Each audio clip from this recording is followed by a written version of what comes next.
Good morning and welcome to the Law News Network, where we're bringing you gavel-to-gavel coverage of the Holly Bobo trial.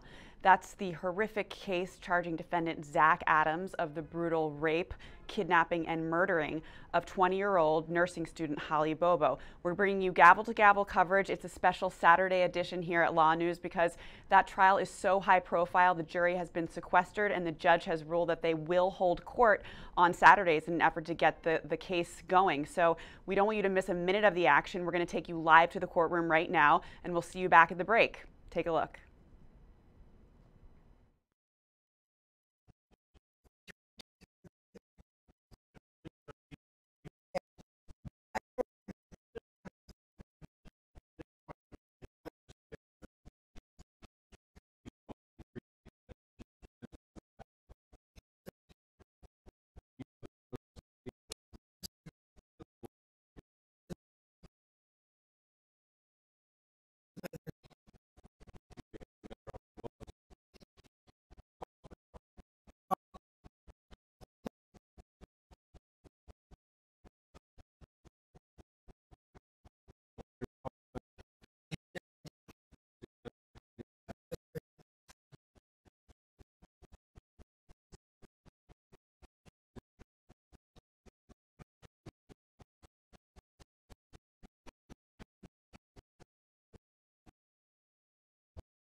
Raise your right hand, sir. I swear the testimony you're about to give is the truth, the whole truth, and nothing but the truth, so help you God. I do, sir. Be seated, state your first and last name, and spell it for the benefit of the court reporter. My first name is Michael, M-I-C-H-A-E-L. Last name is Frizzell, F-R-I-Z-Z-E-L-L. Before I start questioning, Your Honor, I'm going to make an announcement to the court, to the jury, with the consent of the defense. There will be stipulations entered later in this trial with regard to the authenticity of records that Agent Frizzell is going to testify about. We've done that both sides to speed this up. There's also going to be provided... Same stipulations be provided the other way? Absolutely. Okay. Both of their records, our records. Also, even to speed it up faster, there's going to be a list provided to the jury of telephone numbers with the people whose telephones that belongs to, provided to the jury later as well. Individuals that Mr. Frizzell testified about today, but other individuals that the defense may be interested in later. We've done all that, try to speed. Both sides have done all that, try to speed everything up. I really appreciate it, and the attorneys are aware I've tried to encourage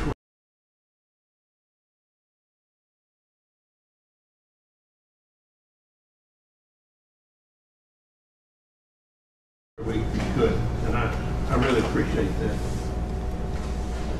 We're here to talk today about phone numbers and a bunch of stuff like that. Agent Frizzell, is that right? Yes, sir. It's Saturday. None of us want to be here. All right? We've been in this trial for a week, but some of this stuff may be dry. Is that right? Yes, sir. We're going to work and get through it, okay? Okay. Jury had an opportunity to coffee up this morning. Oh, good. Good. Of course, that might bring up another issue. We might have to take a break at some time. If you do, just let me know, okay? Agent, can you tell us who you are, what you do? I'm an assistant special agent in charge with the Tennessee Bureau of Investigation, part of our technical services unit. I'm also assigned to the FBI as a task force officer and on the child sexual exploitation task force. And I am a member of the CAST team, which is a cellular analysis survey team for the FBI. And to do those things, in particular, or part of those duties include looking at call detail records, and that is records produced regarding telephone. That's correct, yes. To do that, have you had special training, special education? I have. It's CAST training is about a 5.5-week program, and that consists of a 2-day basic course. If you pass that, you get invited to a 1-week advanced course. It's very intense, long, and then if you pass that, you get invited to a 4-week certification course. And that consists of being trained, looking at records, and engineers from each major cell phone provider comes in and teaches us things. Your Honor, if it would speed things up, we're willing to stipulate that he's an expert in the area of cellular telephone tracking. Let the record show Yes, request. sir. In fact, you've testified as an expert with regard to historical call detail records many times in the past. Yes, sir, I have. You've looked at these things many times in the past. That's correct. Have you prepared a report for us today? Yes. Does that report include analysis of certain phone numbers that we asked you to look at It does, yes. for certain time periods? That's correct, yes. Would that report aid in your testimony here today? Yes, it would. Your Honor, I would offer that as evidence at this time, the state sex number exhibit. The exhibit 208. That's this report right here? Yes, sir. Okay. Okay, let me show it to Ms. Thompson. Sure. That's fine. I can see. Your Honor, I have extra copies if you'd like to have one to go along with. I'd love it. Yes, sir. Thank you. Yes, sir.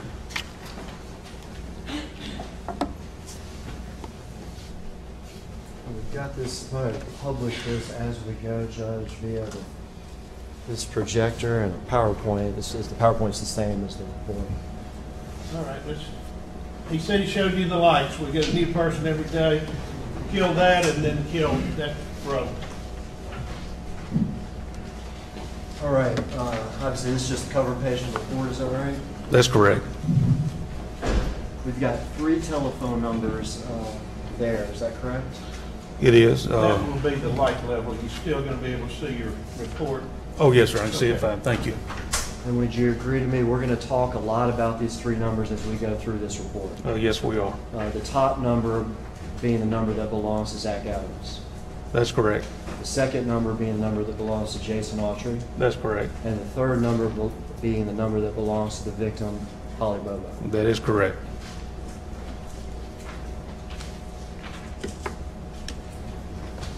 Yes. Yeah, yes. You've got the advancer. I have it. Oh, you go. I can operate it for you, or you can have it. No. You're better than me. Okay, you just tell me which one you want to go I tried to to. use an easel. It was bad. Sure, you just tell me which page you want, and I'll get us there. All right. Okay, let's go with one. All right. This provides background, what was asked for, and need you to explain what kind of records we're looking at, and what we're doing with them, stuff like that, Agent. Well, phone records, these are all ATT phone records, all three of these numbers. And so they'll come in a certain format you can see on a slide to come that explains how to read those records. And once we get there, it'd be easier for me to show. Go ahead. Okay. So here, on page 4.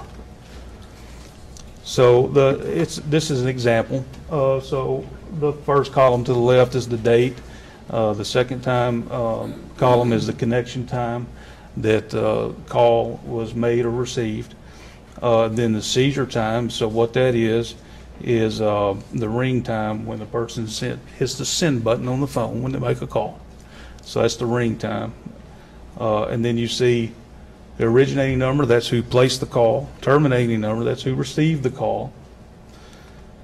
The duration is in seconds, minutes and seconds. In this case, you'll see the top one's 16:0:16 says 16 seconds. And you see the next one down 3:39, that's 3 minutes and 39 seconds. And then you see the calling party number, that's the person that placed the call. Then there's an IMEI, that's called a International Mobile Equipment Identifier. That's a unique identifier to the actual phone handset itself. Then the next column is called an IMSI, International Mobile Subscriber Identity. That is a number specific to a SIM card that you plug into the phone, so that is specific to a subscriber. So the equipment identifier is the phone itself, SIM card is the subscriber identity. And then there's some transaction type codes here. And then the last column is the cell location. So that's the cell tower that was used. The first number in this top one is 1609. Ma'am, can you hear me okay? The cord's a little short. Let's try it this way. 1609, that identifies what we call a LAC, a location area code. The next number past that is actually the cell ID, the tower number. The first 4 numbers, 3152, is the tower number, and the last number, in this case 2, is the sector that was used. And then AT&T does it backwards. They have longitude, then latitude. That's the location for the tower itself, and then the azimuth of the sector. You're going to explain to us here in a second the basis of how a cell phone tower works, what it means about these sectors. We're going to hear that in a minute. Is that right? Sure. Yeah. But with regard to records like this that you got these, you said, from AT&T. AT&T, yes. And by these records, I can tell what phone called what other phone. That's correct. It records the sender and the receiver. That's correct. I can tell how long this call lasted for. That's correct. Now, can I tell how long they talked or just how long this call lasted for? How long it lasted for. Okay, so if I see, for instance, that 16-second call at the start, that could be 16 seconds worth of talking. Is that right? That's correct. Or that could be just 16 seconds of ringing. No, it's going to be a connection time, so it's connected at this point. Okay. So that's 16 seconds of something that went on. Okay, so that's 16 seconds after the ringing. That's right. Okay. Calls so answered. The ringing is if I go up to the seizure, over to the left to seizure time. That's correct. Okay. So for that first call, just if we were going to try to do this first call, there was 27 seconds of ringing. Is that right? hit the send button 27 seconds before it's All answered. right, and then there's an answer, and there's some, whatever's happened on the phone for 16 seconds. That's correct. And you're given information regarding the actual phone that makes this call. Yes. And you're given information with regard to the SIM card, I guess, that is responsible for the call, or the account? Yes, so the phone is the IMEI. So just remember EI, equipment identifier. So equipment being the handset. And then the last one, IMSI, just remember SI, subscriber identity. So that's the SIM card that goes in the actual handset. Okay. And then you're given information about what tower this cell phone utilizes, That's correct. and information about, I know we don't know what it is yet, but information about what sector on that tower. That's correct. Okay, well, explain for us sectors, towers, trying to use these records to get a general idea about where a phone is at a particular time. Generally speaking, towers are set up in sectors so the providers can offer more capacity. So there's 360 degrees that they have to cover. So think of a compass, or the clock on the back of the wall is a good example back here.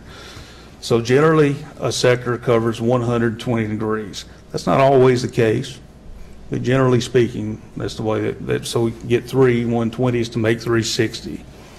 So let's take, for example, if you'll look at the clock on the back of the wall. So if I see an azimuth of... I don't know what that is. That's, just think of a compass. So compass, 0 to 360 all the way around. So like the clock on the wall, 12 being straight up north. So if I see 0 as the azimuth, that is going to be the center point of that sector. So I'm looking down the center, and I want to go 60 degrees to the left, 60 degrees to the right. 60-60 makes 120. So 12 o'clock being 0, if I wanted to make just from 12 to 4, so each hour hand would represent 30 degrees on a compass. So 1 would be 30 degrees, 2 would be 60, 3 90, 4 120. If I had it set that way, from 12 to 4 would make 120. That'd be sector 1. From 4 to 8 o'clock, be coming on around, that'd be my next 120 sector. That would be sector 2. And then from 8 o'clock back to 12 o'clock is my final 120 sector. That'd be sector 3. So I think I got it. I'm like a cell phone tower, right? I'm divided into 3, what we're calling sectors. Is that right? That's right. And I'm listening, or whatever they call it, sort of like this, out this direction. That's correct. And I'm listening like out this direction. That's correct. And then I'm listening out like this direction. That's correct. So I've got a total listen to the whole circle. Listen to the whole circle. Just divided into 3. That's correct. Okay. So can you use records like this and tower information having to do with what you just explained, the sectors, to get a general idea about where a certain phone is at a particular time? So when a phone, it has activity on the network, is in a call, receiving a call, text message, some sort of activity on the network, it's going to populate in the call records, the call detail records, which tower was used and which sector it was used during that event, that communication event.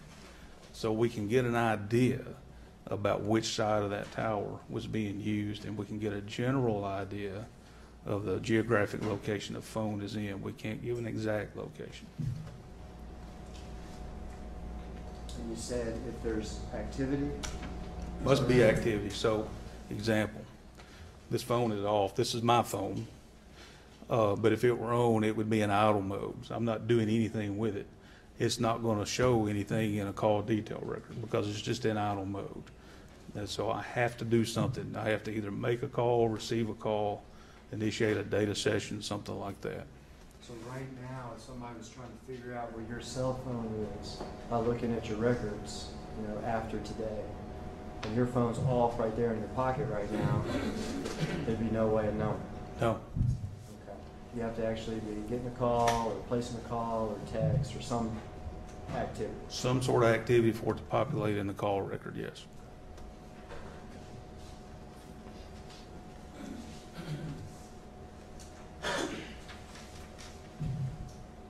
Let's explain one more thing for me, and then we're going to get to the meat of things. Okay. You said activity. Okay. I place a call, receive a call, send a text, get a text. That counts as activity. Yes. Is there also occasions where phone company can ping a phone or somehow create activity or something? They can. Try to get a location for a device. It's a common word that's used around. It's called ping. It's a location-based services.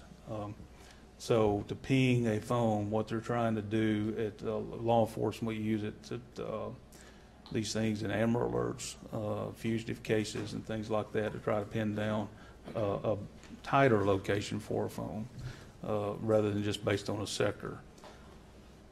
Then they try to triangulate.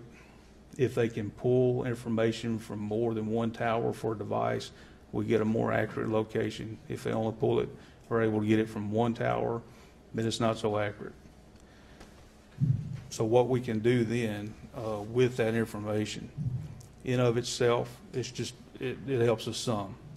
But if we can take that information to get a larger and better picture based on what witnesses have told us in a crime, or say if it's a fugitive, we're looking for somebody, do they live in that area, do they have acquaintances in that area, is there evidence that was found in that area, that gives us a better picture as to what's happening. All right, so in this, I want to understand this. We actually have heard a little bit of testimony about this already, but I want to understand this. If AT&T or whoever your provider is pings the phone because we're interested, where is it, somebody's missing or whatever it is, and they ping a phone, does that give me like a spot on this earth where that phone is? Is it like GPS or something? No, it's not GPS. GPS is satellite based. This is network based, cell tower, ground based things. So they're trying to get, let's say you're a tower and I'm a tower, and the officer over here in the corner is a tower. If it pulls from all three towers based on a device, based on timing, so signal goes out from you, your signal gets to the handset and gets back to you at a certain time. I'm the next tower and it goes out, comes back at a different time. His is the third. It gets us a better location, but it's not an exact location. Okay, so it's not like AT&T can push a button, and for instance, if I was interested in your phone, and they push a button and tell you, all right, Mike Frizzell's phone is in a courthouse right here in Savannah. With newer technology now, it gets a little better. With technology back in 2011, in that area, not so much. Instead, from what I understood, is they'll give you a possible area.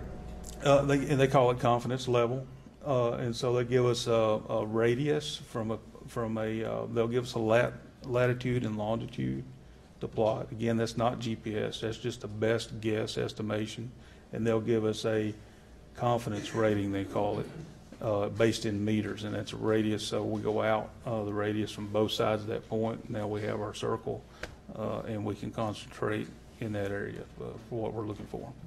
So ping Mike Frizzell's phone in 2011, and there's going to be a big circle of a possible area. It's probably a good idea to start looking. In this case particularly, yes. More urban areas, more towers, it gets smaller. We're going to get into the meat of things, but first I want to just make one thing clear at the start. Okay? At the time of this abduction, all right, when I asked that, let's say 7:30 to a few minutes after 8 o'clock. Okay. At the time of this abduction, looking at cell phone records and tower information, do we have any idea where Zach Adams' phone is, where Shane Austin's phone is, where Dylan's Adams' phone is, or where Jason Autry's phone is? No. And why is it that we have no idea at the time of the abduction? Well, there was nothing reflected in the call detail records for those phone numbers you just mentioned. So didn't see any activity, so there's nothing for us to find there. Now, there's reasons that could be. Either their phones were turned off, just like mine is now, or it was on, but there was just not any calls being placed or received, or it was in a service, in an area that it could not receive service. So with regard to all the defendants, at the time of the abduction, either their phones are off, they're not having any activity, or they're in areas where they don't get coverage. That's correct. You can proceed to slide 8. We'll just go ahead and get to the meeting.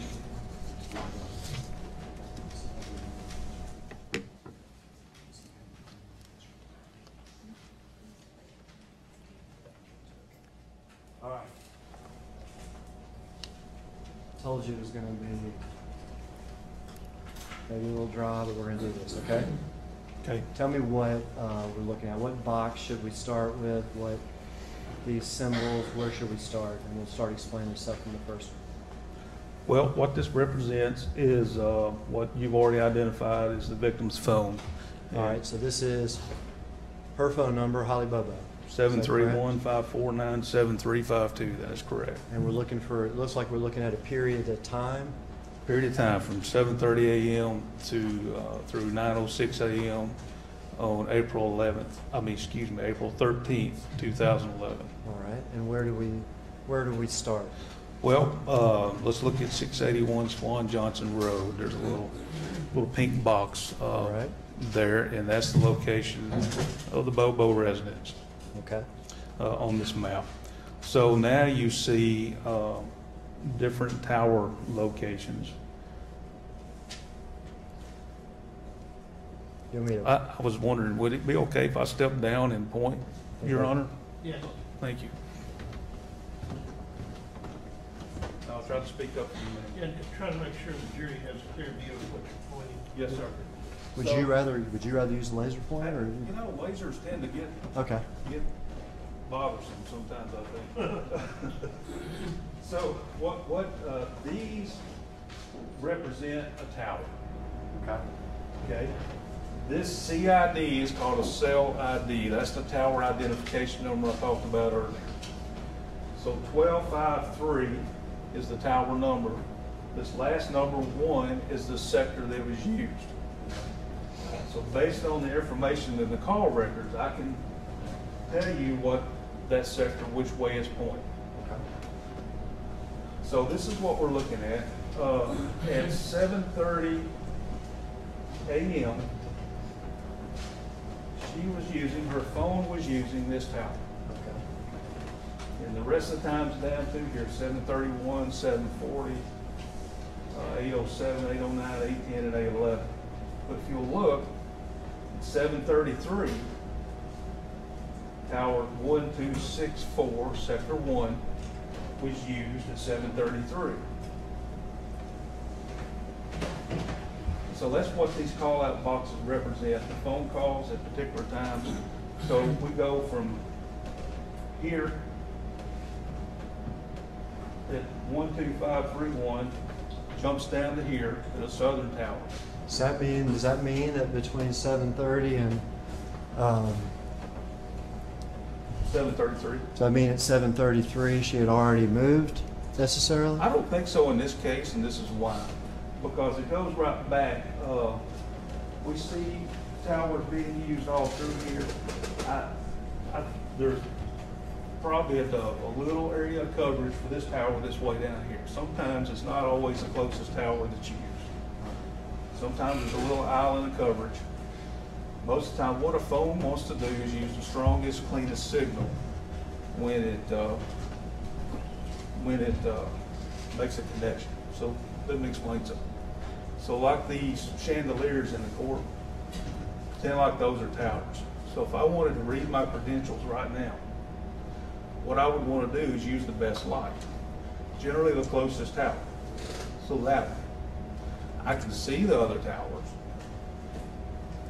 If this is my phone, I can see those, and sometimes I will connect to ones for various reasons just a little further away. So all these are towers, and you're standing right there, and you're using your cell phone. You may expect it to be on that tower right there. I would, if we had lights on, this would be lit. That'd be the one I'd use. But it could be on this tower right here, Could be. and maybe even this one over here. At times, it could. Okay. So it's not a hard, if I understand it right, it's not a hard and fast, if I'm standing in a certain place, I'm necessarily going to utilize a certain tower. That's correct, but most of the time it's going to be the closest, but not always. Okay. And so we have Holly, 7:30-ish, at this tower closest to her home. Is that correct, Holly's phone? This one, and then at 7:53 and 7:59, this tower right in the town of Parsons, Okay. it's used. Then from the Parsons Tower, the 12573 is the one in Parsons. This one is in a community called Chesterfield. I'm very familiar with that community. It comes back over to that tower at 8:07, 7:40, 8:09. So after the 8 o'clock hour, it's still using this one. This has got a coverage area up here. Where we start seeing transition take place is at 8:17. Okay. So it moves north. He uses a tower several miles north of our house. This tower, 10962, is situated on Shiloh Road, right along Interstate 40, and I'm very familiar with that road as well. Interstate 40 is north of her house? Yes. Okay. So at 8:17 and again at 8:26, we know that phone used this southern-facing sector for this tower on Shiloh Road. Okay. And I see another tower over here. That tower, 31523, is to the east of the Shiloh Tower, and it was used at 9:06 a.m. Okay. Well, and all these are inbound calls after you can see incoming, incoming, incoming. All these are incoming calls. Nothing's going out. The only thing that went out was at 7:42, 7:33. Okay. So she's not making any calls at this point. She's just, people are trying to call her or text her. People trying to get contact with that phone, yes. And at this point, we're up here, you said near the tower on Shiloh Road. Shiloh Road, yes. And then this tower here, which, where is this one located? That's on Tops Road, but basically at the intersection of Highway 641 and Interstate 40. And we're going to hear a little bit about later this community right here that I'm circling. What is this community? Yellow Springs. Yellow Springs. Okay. This is the information, if I'm right, that that you collected and looked at having to do with her towers. That's correct. Okay. You proceed to the next slide. Can you proceed to the next slide? I did. Oh, you did. I'm slow. We've heard testimony here. Well, let me just ask you: did at some point was AT&T asked to ping this phone? Yes, the Decatur County Sheriff's Office had that done. Yes. Okay. And the result of those pings were that later transmitted to you? They were. And tell us what we're looking at now. So this is what the ping data would look like. So we have the blue dot, the little pin. So right here at 8:57, a location-based services or ping was obtained from AT&T. Let me interrupt you. I know we want to hear about this, but right here we have what looks like what we saw before, this tower. It's the same thing, same call. Okay, so we've put on this chart, would you agree with me? We have the two towers that she utilized between 8:17 and 9:06, the ones that we just looked at. That's correct. The ones last near, one, the 826 actually on Shiloh Road. okay. And the other one here near the Yellow Springs. That's correct. So that's the tower stuff that we've already seen. Yes, But now these blue dots show something different. that's the pings. Okay. So the confidence rating that talked about earlier, this was 4,448 meters, almost 4,500 meters. That's a rather large radius. So we take that, go out 4,448 meters this direction, 4,448 meters the other direction. Now we have our circle. Okay, we have our circle, and it's, you can see it here, is that This right? first circle. Yeah, this first one. There's gonna be some overlap. Okay.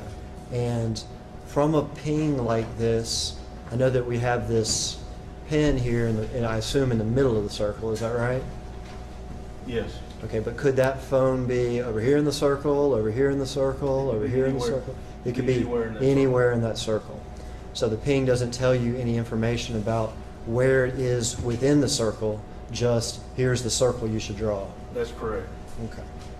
And this ping is in what area? What areas does this circle encompass? That area is just a little bit south of the first one and a little bit east. Oh, no, the first one. Let's just talk about the first one. What area of Tennessee? You know, what area is that circle drawn in here? That is along Interstate 40. Okay, that's what.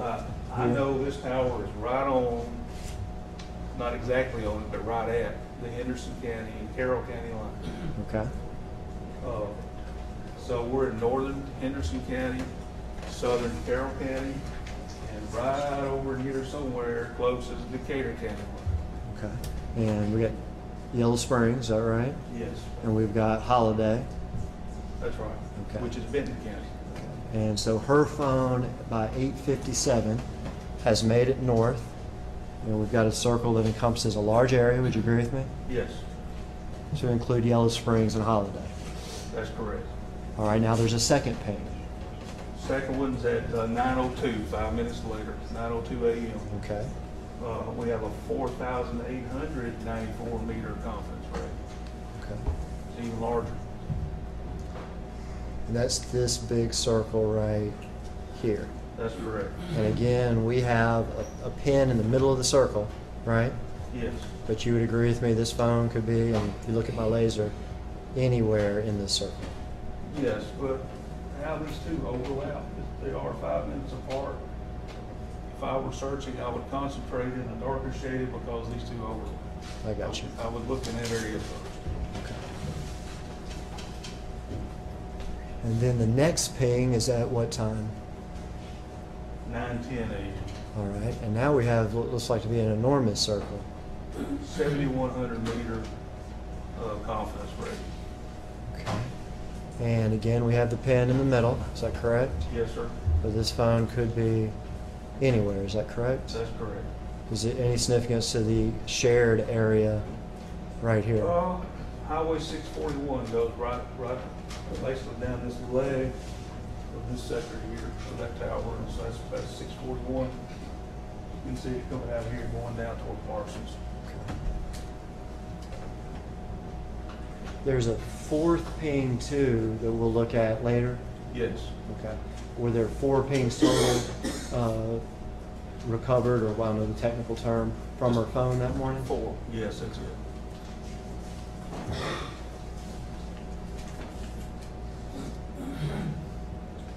Let's go look at another phone. Next slide. Whose phone is this? This is Mr. Adams' phone. Mr. 731-733-0191. Mr. Zach Adams. Zach Adams, yes. And you explained before the time Holly was taken. Whatever time we want to say, 7:40, 7:50 that morning. Mr. Adams' phone had no activity on it. That's right. Is that correct? That's correct. What is the first activity on it once we get into the AM hours of 6, 7, 8, 9, 819. 8:19? So this is the first time that morning that this phone is utilized? After the time you just established. There was Okay. some around the midnight hour later, some around the almost 5 a.m. I believe, if I remember right, 4:54 and 4:58 a.m. Okay, so if I'm Zach Adams' phone has activity on it after midnight, turning into April 13th. Is that correct? That's correct. And then it also, if I heard you right, has activity on it in the early AM hours at 4:54. I believe that's right. I will look, but I think that's correct, yes. But then between 4:54 and through the time of the abduction up till 8:19 that morning, it has no activity. That's correct. So you can't tell us in that stretch where his phone was. No, I cannot. But at 8:19, we start getting some information. We do. And is that this box right here? It is. But And this what his first activity, is that reflected here in this 1819? 8:19. Incoming call, Incoming is actually SMS, short message service. That's a text message. text message. And you're familiar with this number as Jason Autry's telephone, are you not? 733-2073, yes. And then to Zach Adams, his number. Yes. So at 8:19, this was a text from Jason Autry to Zach Adams. Is that correct? That is correct. The next activity on the phone is at what time? 8:30. 8:30. And this is an outgoing text. Is that correct? It is. From Zach Adams to Jason Autry. That is correct. And there's actually even more communication between Mr. Autry and Mr. Adams shortly following that morning. There is.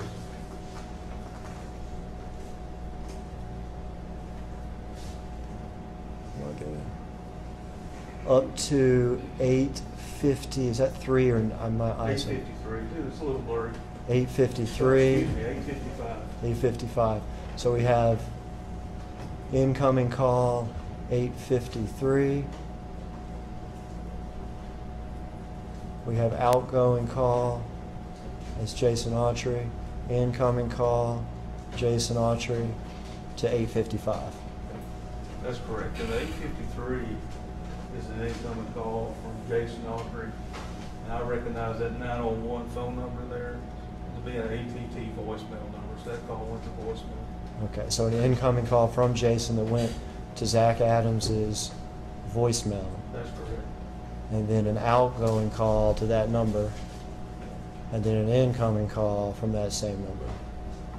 Is that right? That's right. Okay. And all that's like 8:53, 8:55 that morning. That's correct. And I'd like to explain something just a little bit more. Okay. So I've labeled these sectors 2 and 3 to make it easier to understand which sector we're talking about. It's broken out. Remember the last number is the sector. So these calls occurred in sector 2. This next block of calls, sector 3. The last block of calls back to sector 2. Okay. And the fact that it's switching sectors, does that necessarily mean the phone is moving? It could indicate that. It could, but does it necessarily? Doesn't necessarily mean that. Okay, so just like we talked about before, when we were trying to find your phone, and we were saying, is it using that light or that light or that light? Because a phone uses sector 2 and then turns around and uses sector 3, that doesn't necessarily mean the phone's mobile. That's right, it does not. Okay. So this activity here at 8:19, you were explaining it was on sector 2? 2. And what tower is this? This is the tower located at Cox Road or near the intersection of Highway 641 and Interstate 40. Okay. And that's what, I know I keep on bringing you back to it, but that's the tower that services the community of Holiday. Is that correct? Holiday, Yellow Springs. In Yellow Springs. Okay. I see a little house here. What is this? My fault, I should have labeled that. That is the Adams residence. That's where Zach Adams, Yes. and we have Yellow Springs here. Yes. Okay. And then at 853, we're utilizing, it looks, a different sector. That's correct. But it's that same tower there, Holiday, Yellow Springs. That's correct. So between 819 and 853, 855, we're utilizing the same tower, the Holiday, Yellow Springs tower. That's right. The phone may or may not be mobile, May or may not be. and it's a tower that is close to his house, it appears, It is. and close to Yellow Springs. It is. After that, what time is that? 858. Okay, so now we have a different section of time proceeding 8:58 to 9:12. Is that correct? That is correct. And where's the phone then? It's using sector 2 of the same tower. Okay. So we got Zach's phone between 8:19 and 9:12 using the tower that services Holiday, Yellow Springs. Yes, sir, that's correct. All right.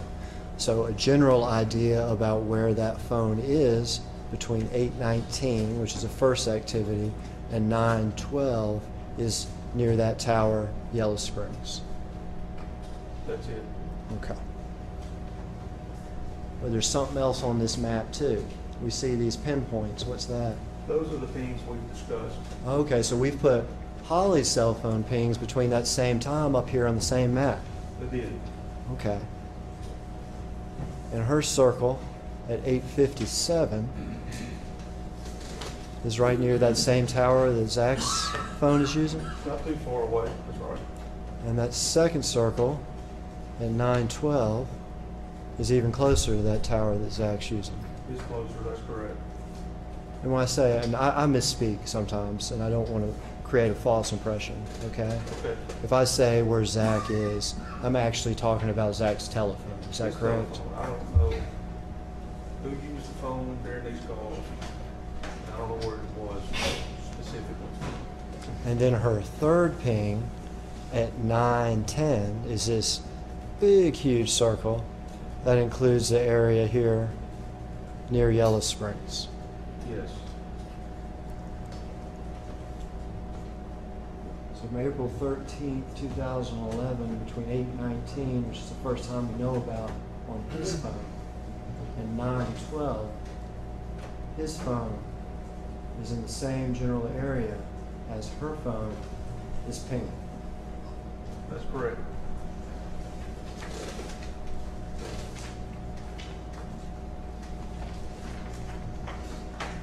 Let's talk about, have you already advanced it? No, sir. All right. Waiting on instruction. Go ahead and advance.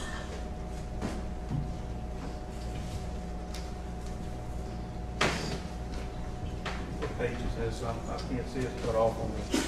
It's page 11.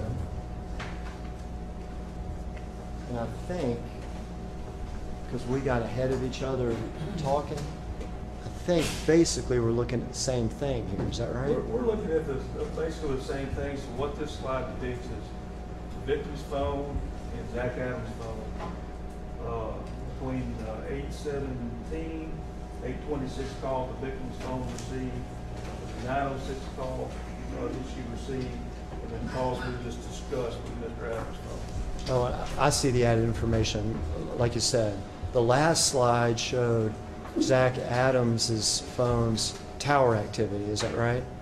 That's correct. At the same time, it showed her pings. That's correct. Does this slide show Zach Adams' tower activity at the same time as her pings and her tower activity? It does. So I want to clear up this though. So the pink represents her, the blue represents the tower that he used. And so this sector 3, I don't know what we're going to call this color. It's not pink, it's not blue, it's a combination of those two. Oh, okay, because I assume pink is for Holly, Yes, and so there's this tower that's utilized by Holly's phone, yes. And then there's this tower that's utilized by Holly's Both phone. Holly's and Zach Adams. And Zach's phone uses both sides of this same tower. Yes, it does. So there's actually a blue underneath this pink It is. because it's the same side of the tower and everything. That's right. All right, let's advance to the next slide.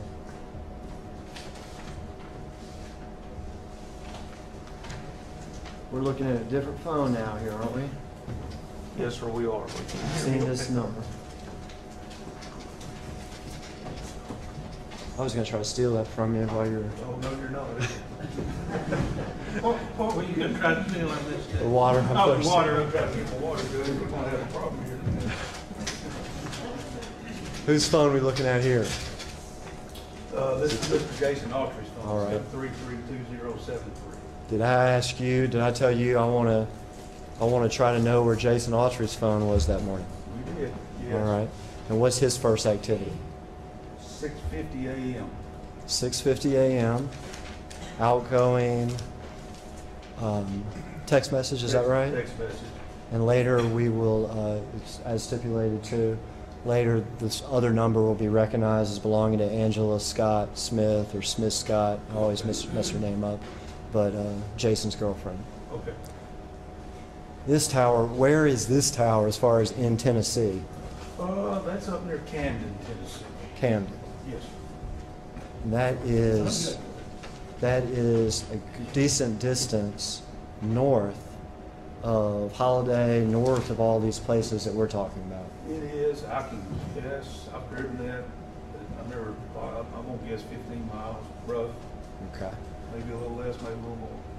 And it's actually not a, if you take back roads and stuff, not a unpretty drive. It goes through nature preserves and stuff like that. Is that right? I don't know about the preserve, but yes, it's a rural area. Yes. Okay.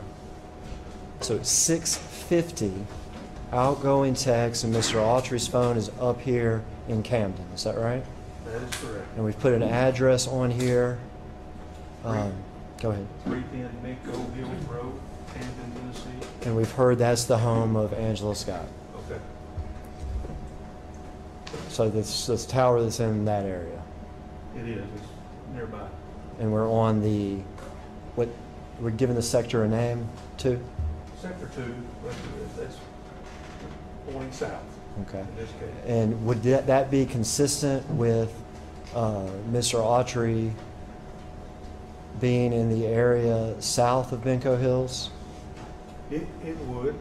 Could it also be consistent though, because I know we're talking about general stuff. Yes. Could it also be consistent with Mr. Autry's phone being in the area north of Benko Hills? Maybe. There could be what's called backloads. So the energy emitted on that sector would go toward the south, but it's not a pretty highway. I want to make that clear. It's going to be, I don't know how to describe it, to use a technical word and call it a blob. It's going to be kind of skewed and funny. Backload, there could be some of that tower that would go to the backside of that. I would expect it to use the other sector, but it didn't in this case, if he were at that house at that time. Okay. So the fact that he's using this sector, you would expect him not to be using that sector if at 6:50 he was sitting inside Benko Hills. That's right. I'd expect him to use the other sector. And in fact, at 6:51, which is shortly after that, is that correct? That's right. 1 minute. We see him on this other tower.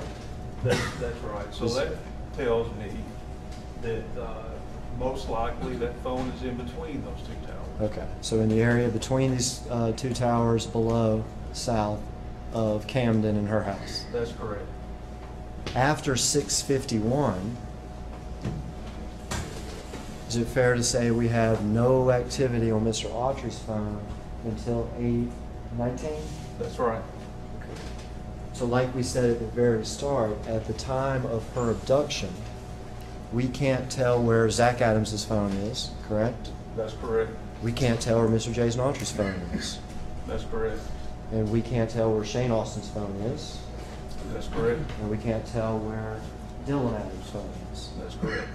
They may have no activity or they may be off. That's correct. Or somewhere where they're not receiving a signal. That's correct. This next activity we have on Mr. Autry's phone, and we've actually already looked at this on Zach's, is communication with Zach's phone. That's Is right. that correct? That's correct. At the time that phone is communicating with Zach's phone, what tower is Jason Autry using? He's using the tower at Cox Road near Highway 641 and Interstate 40. All right, well, is this the same tower we've been looking at quite a few times when we looked at Zach's phone and we looked at Hollis? It is. This is the tower near Yellow Springs and Holiday. That's correct. So by 8:19 through I can't read that time. 8:55. 8:55, Jason Autry's phone is on the same tower as Zach Adams' phone. Yes. And, as we've seen from the previous slide, Holly Bobo's phone. Yes. Hers didn't use this one until 9:06. 906. Yes. He uses the one, we got ping information before 906. We did, yes. Okay. So it's the same tower as these circles that we've seen drawn all around this tower. Yes.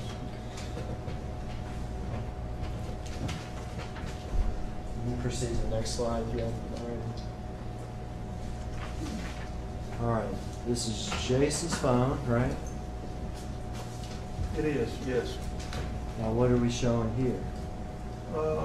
This is activity from 9:42 a.m. through approximately 10:48 a.m. Okay, so later on that morning, right? On that morning. Next activity at 9:42 a.m. through 10:48. What towers are we using now? At 9:42, Mr. Autry's phone utilized the tower right over here. This is at the Birdsong exit at Interstate 40. By Right the, before the Tennessee River. by the Tennessee River. Yes. So we were using one well west by Holiday and Yellow Springs. Yes. And now we're way out to this tower To the east.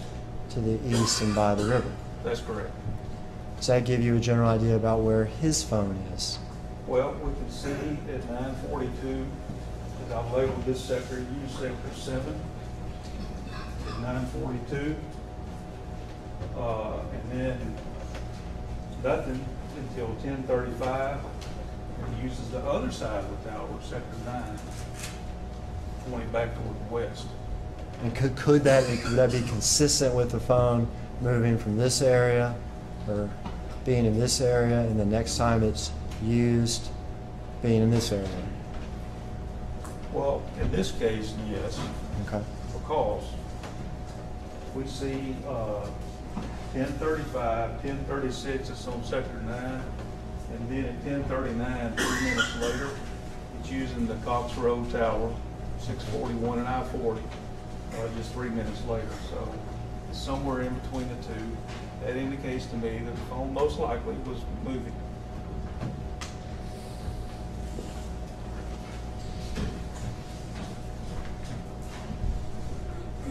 Go to the next slide.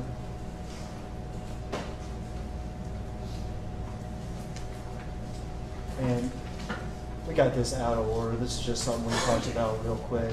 Zach Adams had activity on his phone early that morning, is that right?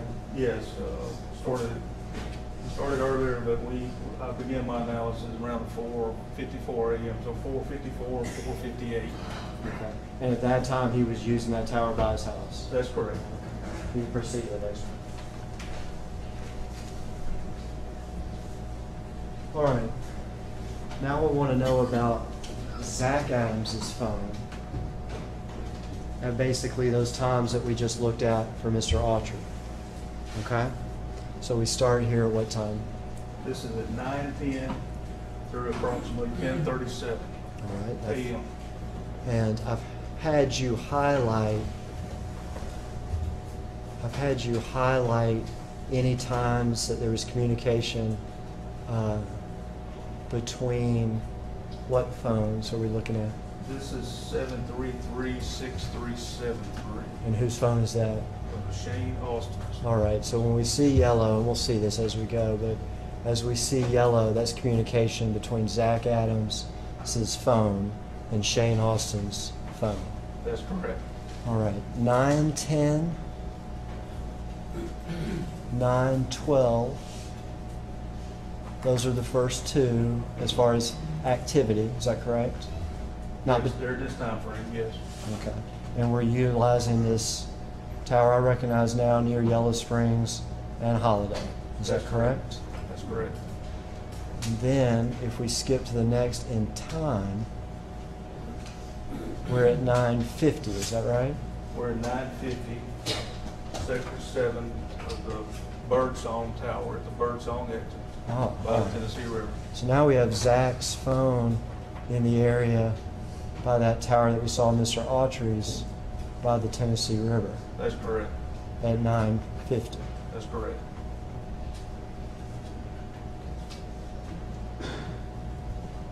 And then we see activity after that, 10:01, 10:03, 10:04, 10:06, 10:06, 10:06, 10:06, 10:10. This is Zach's phone and Shane Austin's phone. It is.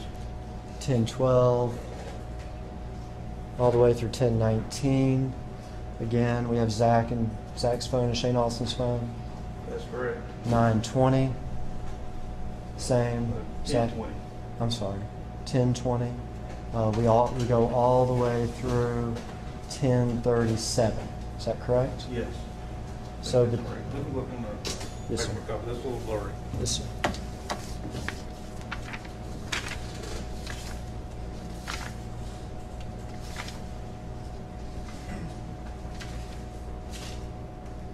In 32.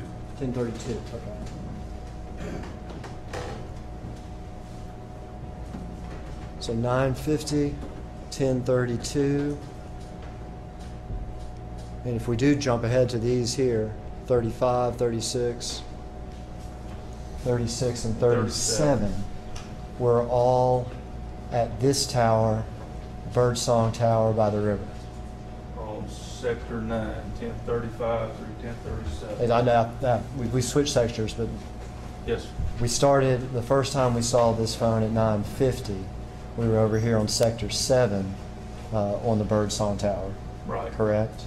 And the whole time between 9:50 and 10:37, every time we see it, is on the Birdsong Tower, correct? That's right. But starting about 10:35, we've switched to this other side of the Birdsong Tower. That's correct. Okay.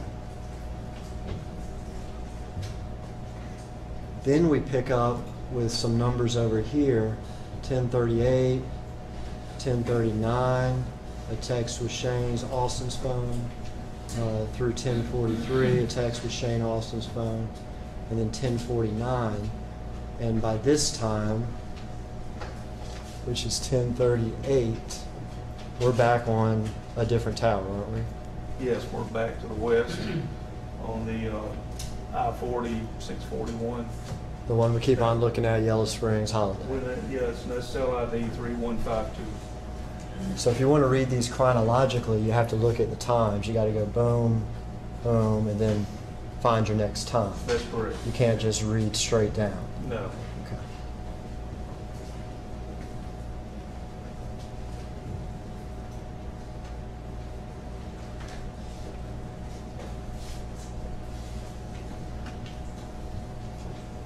You can proceed.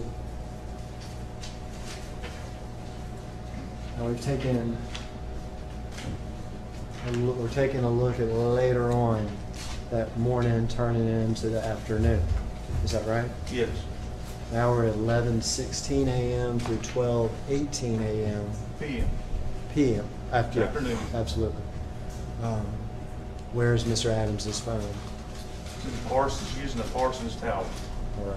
Let me phrase it this way. It's using the Parsons Tower. Okay.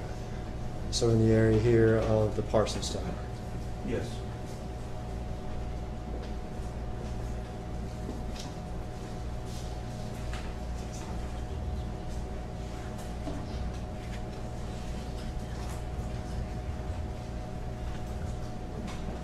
I'm not from this area, okay? But this Parsons Tower, we've heard some testimony about Joe's video in Parsons. You know where that is? Not exactly. Well, The address. Parsons is not very big. No, it's not. You know where the gas station right there in the heart of Parsons is? I do. Well, right across the street used to be a video store Okay. called Joe's Video.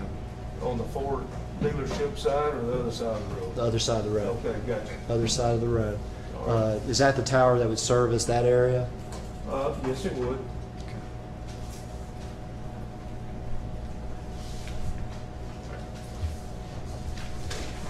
All right, proceed to the next slide. All right, we had previously talked about the fact that there were actually 4 pings on her phone that morning. Is that right? We did, yes. Okay. We looked at the first 3. We Is that have. correct? Yes. The ones that traveled north and then around that Yellow Springs, Holiday general area. Is that correct? That is correct. But was there also a 4th ping on her phone? A 4th and final ping, yes. At what time? 9:25 a.m. All right, and we have a big circle. Is that right? Yes, And her house is in that circle. it is. Okay. So is it fair to say that this circle is south and, I don't know, 10, 15 minutes from the circles that we saw before? Yes, it is south.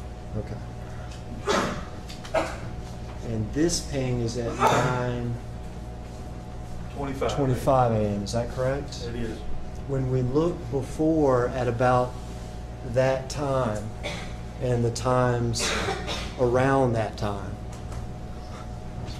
good question, isn't it? When we looked at that time and the surrounding time, where were Mr. Autry's phones and where were Zach Adams' phones? Near the river. Near the river. Well, let's put it this way. I don't know where their phones were. I know they were using the tower located at the Birdsong exit right on I-40 next to the Tennessee River. Okay. So at the same time that she's pinging in this big circle that includes, her house, Zach Adams and Jason Autry's phone is in the general area of the Tennessee River. Yes. Okay. Well, let me ask you this. At 9:25 a.m., when we have this cell phone ping, where's Dylan Adams' phone? I don't know. Why do you not know? There's no activity. No activity. No.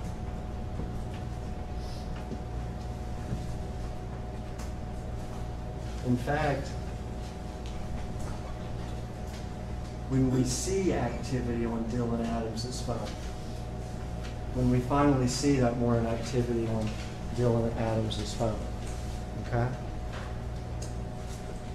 Assuming that the distance from this area is 10, 15 minutes from Shane Austin's trailer, okay? Would Dylan Adams have time to travel south into this circle and then get back to wherever he was getting back? Depending on the route, yes. Because I had you review, did I not, when we next saw activity on Dylan Adams' phone, correct? Yes, you did. Okay.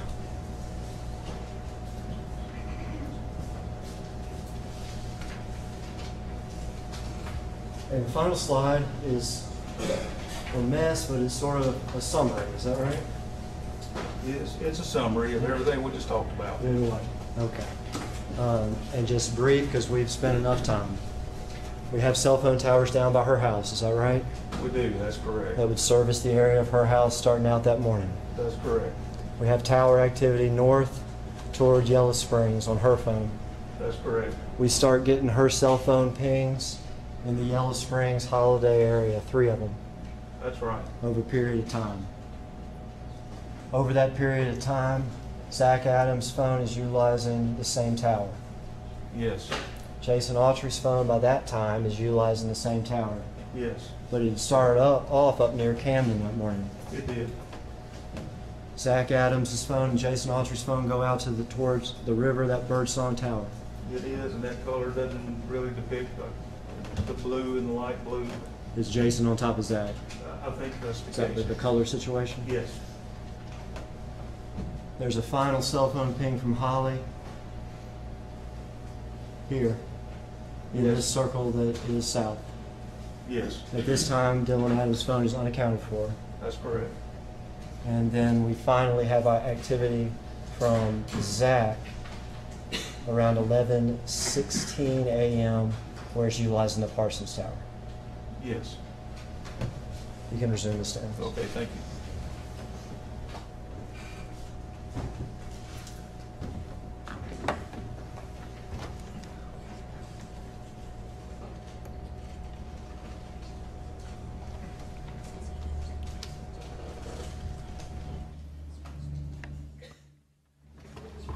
We approved the sketches for the time being. Almost the last question. Okay. Okay. This final cell phone ping, this circle, okay, and this area here near this Parsons Tower, okay. Are you aware whether or not that was the area in which her phone and SIM card were ultimately recovered? Yes, that was depicted on the slide previously. And that's right. We actually had it labeled previously. Yes. Okay. We'll pass it. Let's take a break. Been going an hour and 17 minutes. Follow the rules I gave you. 15-minute recess, and then we'll do cross-examination.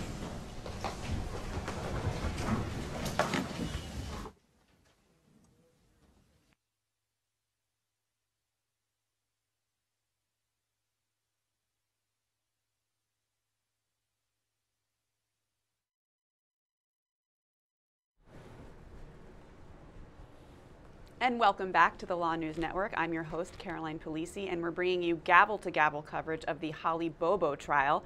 That's, of course, out of Tennessee. Zach Adams is on trial for the murder, rape, and kidnapping of 20-year-old nursing student Holly Bobo, and I'm joined today in studio with Norman Williams. Norman, thank you for being here with us on a Saturday, no less.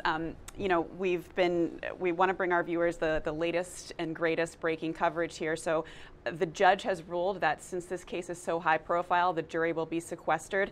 How typical is it to hold court in session on Saturdays, in your opinion? In New York, it doesn't happen. We don't even have sequestration anymore. It's one of the things that horrifies juries during jury selection. As soon as they hear that there's no sequestration, they all go, ah. Right. Because people want to go home to their families, and they don't want to be detached from the world just for a case, even though it's an important duty. Of course, and it can be grueling on, you know, people's lives really need to be put on hold. I think the judge in this case has really emphasized to the jury they are not allowed to go online and read about this case or really have any contact with the outside world. And as you know, that's probably difficult. People have families, jobs, and no, I think that because of technology, the idea of sequestration may become a lot more popular. Right. For exactly that reason. You can't detach. It's hard. Right. It's hard to not Google. It's hard to not go online. It's hard. It's hard. It's tough. And you don't even need to request information anymore. Right. It just gets thrown at you. Right, and it's really, you know, we should remind our viewers, it's really an honor system that the jury is on here, saying that, you know, they aren't going to discuss this case behind closed doors with the other jurors at night. They aren't going to discuss anything with their family members, and they're not going to go on the internet and read about this extremely high-profile case, which has been going on for many years. We saw some testimony earlier just now from a forensic analysis of cell phone records. Yes. And some of our viewers in the chat room are noting that this can be somewhat mind-numbing at times when you get into the nitty-gritty, the details of really pinpointing where someone was during a crime. And you, Norman, were discussing, we were talking off camera a little bit about the sort of pitfalls of cell phone analysis data. Can you talk a little bit about your experience in this area? Sure. I primarily try cases in New York City. And any of the defendants, let's say, that are subject of any of the trials, they tend to travel within the state or at least within the metropolitan area. So let's say from Connecticut down to Pennsylvania and then out to Jersey.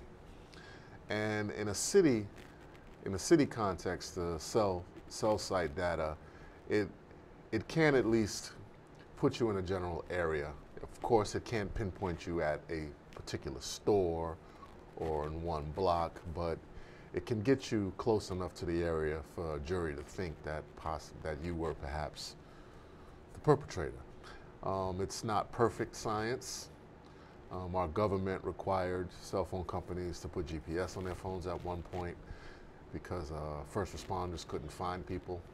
Historical cell site data just doesn't give you enough information to get right to an emergency. It can kind of get you in the area, but you'll run around and possibly find nothing.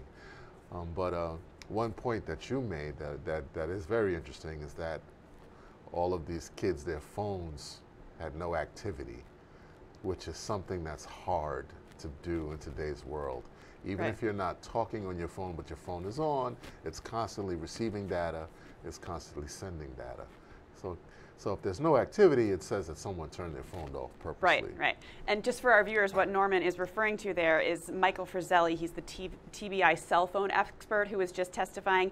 He testified right in the beginning of that testimony that looking at the cell phone records of Zach Adams, Shane Austin, Dylan Adams, and Jason Autry in terms of the tower information, that apparently those 4 people were inactive at least at a certain point during the abduction of Holly Bobo. And we were saying, you know, in this day and age, how Not often likely. is it? And he clarified that inactivity could mean one of a number of things, either that the phone was turned off, that the phone was in a place where it didn't receive cell service, or that there simply was no activity on the phone during that time. So we were pontificating about, you know, in this day and age, people of that age usually have their phones on. How likely is it that all 4 of these people were inactive during that time?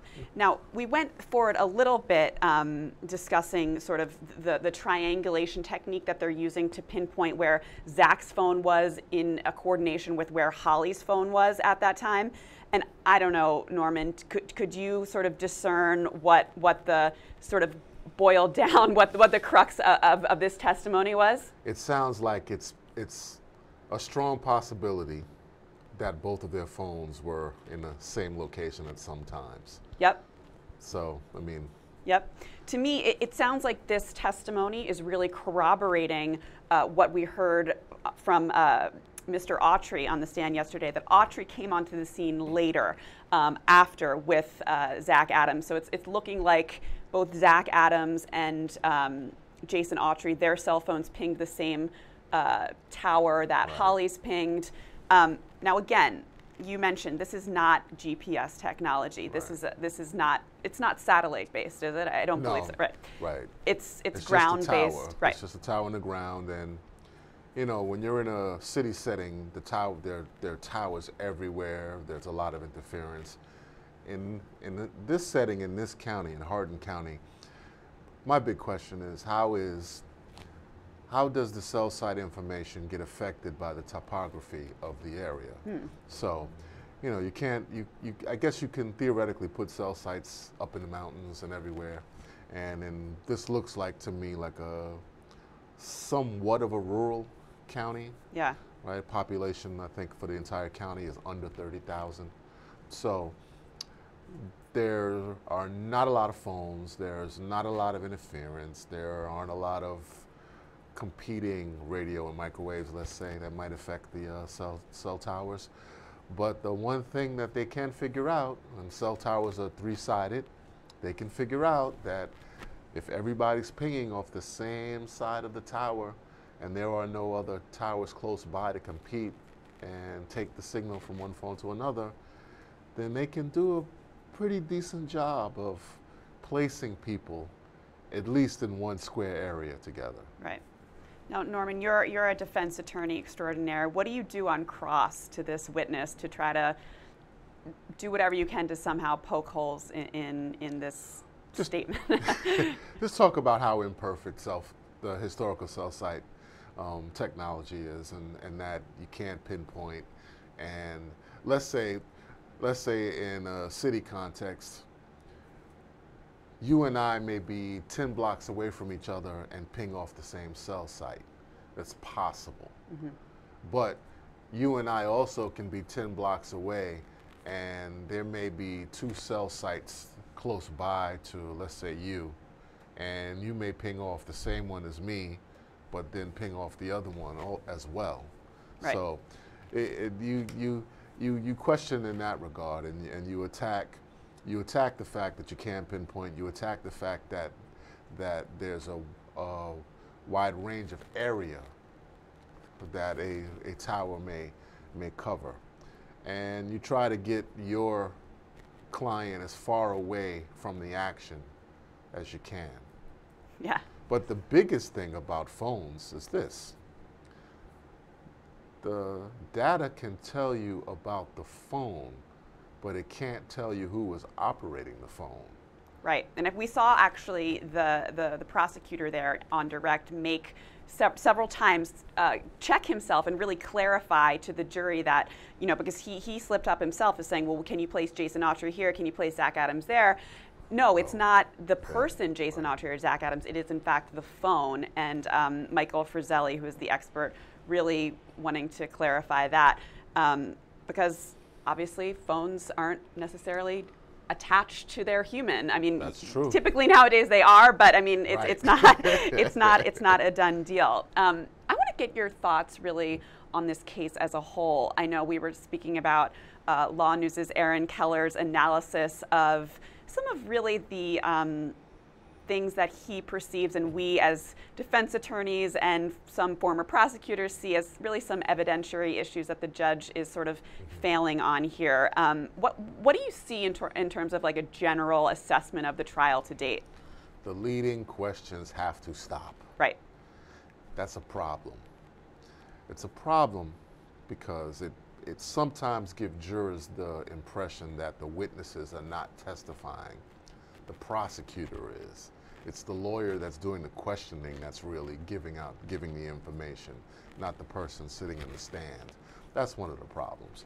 And I know that the defense attorney in this case is frustrated because not only is he raising the proper objections based on the rules of evidence, he's being shut down by the judge. He's not being allowed to approach and do a sidebar, not allowed to do that, not allowed to make proper arguments. And it makes for a very confusing record. And when this case goes up on appeal, whatever higher court reviews the trial is gonna wonder, you know, why are there so many leading questions? Why did the defense not make proper arguments? Like a lot of the objections, a lot of the things that need to be preserved on appeal will not happen. Right. And then that just creates a problem for the judges up high looking at this case. Right. And just for our viewers at home to know sort of the standard theory on leading questions, the prosecution on direct should really not ask leading questions. The only really appropriate place in the courtroom for a leading question would be on cross. Exactly. Right. So the pitfall I think you get into there, Norma, as you were saying, I think you were sharing a story of another case about leading questions earlier, but you get into the pitfall of, just as you said, having the prosecutor really be on the stand and be the witness to testify, and it makes the witness really lack credibility. It does, but on the other hand, as the defense is raising objections and as the objections are overruled, it makes the jury think that the defense attorney is up to something or is just objecting to information because it's bad for his or her client. And after a while, you have to make that strategy decision of whether or not I'm going to stop objecting, except for things that sometimes when a prosecutor asks a leading question, the information doesn't hurt the defendant. So then, although the question may have been improper under the rules of evidence, in terms of what the layperson thinks, the information that was a result of the question isn't bad. So you make that choice and that decision to not object, particularly if you know that the judge is just going to overrule the objection.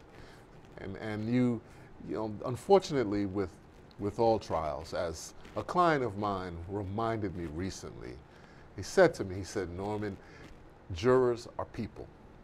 They think about things in a regular way. They don't think about things necessarily the way that an attorney does. So with the defense attorney being so frustrated with raising these objections that are not being sustained, it gets frustrating, things get messy. Right. And it just gets tougher and tougher. Very messy. I was watching Aaron and Julie Rendelman, our LawNewz trial analysts, discussing sort of really their frustrations with this. And, you know, a lot of times it's very easy to really point the finger at the defense attorney. But, yes. you know, in her defense, I think Julie said, you know, she has been beaten down at every turn. Just the judge in this case clearly favors the prosecution. Yes. He, remember, refused to recuse himself in this case for encouraging or making a statement to the prosecutors that he thinks that the defendants should have taken a plea deal. So clearly, you know, this guy is a little bit biased. Well, I'll be honest with you. That statement doesn't bother me so much. Because, we've all been there. We've all been there. Right, because there are times when that's the truth. That the defendant should consider a plea and that things are not looking too good. And that doesn't mean that a judge is biased. Just like when a judge says to the prosecutor, you need to think about offering a deal because your case is a little shaky. It doesn't mean that the prosecutor is going to lose ultimately. It's just that the judge can see that just based on the rules of evidence and everything else, things don't look so nice. Right. I agree. It is sort of a gray area. I've definitely had judges encourage the parties to engage in settlement negotiations, to potentially think about taking a plea. I think, but in that case, it's usually more of sort of a general urging to like, look guys, nobody wants to try this case. Let's not go to trial. Not necessarily. I think here the feeling was that it was prejudicial in the statement that perhaps it was showing that the judge felt that the defendants were in fact guilty, which, you know, could be seen as being a problem. But well, I'll say one thing about that. As attorneys, we can kind of look at the bigger picture. But when you're the accused and you hear a judge say that, you're thinking, oh, my goose is cooked. Absolutely. It's over. It hasn't even started. The party hasn't even started and I'm already done. Right. And, you know, defendants take what judges have to say to heart because they really are, you know, sort of the all-encompassing, the judge in the case is going to have an effect. They're in charge. And anyway, the defense attorney here, you know, I think you're right. I think that there's a combination also of the rules of evidence. Perhaps in Tennessee, it seems like perhaps she wasn't given all of the discovery in a timely fashion, perhaps. Oh boy. I know. You don't want to have that conversation with an attorney that practices in New York County. Oh, talk to me. Talk to me. Oh, the rule says that we are supposed to get discovery and evidence before trial. Just before trial, period. Before trial. And that, I assume there's been some case law interpreting what that means. Right. And in Manhattan, it means 2 seconds before you start picking a jury. If you're lucky, maybe the day before. All of the discovery? A lot of times, at least it's put it this way, it's not uncommon to receive 1,000 pages right before trial. And when I say right before, I don't mean a week before. I don't mean 2 weeks before. I mean 2 days. Wow. 1 day. And it's also typical in New York County to get more information during the trial right before a witness testifies.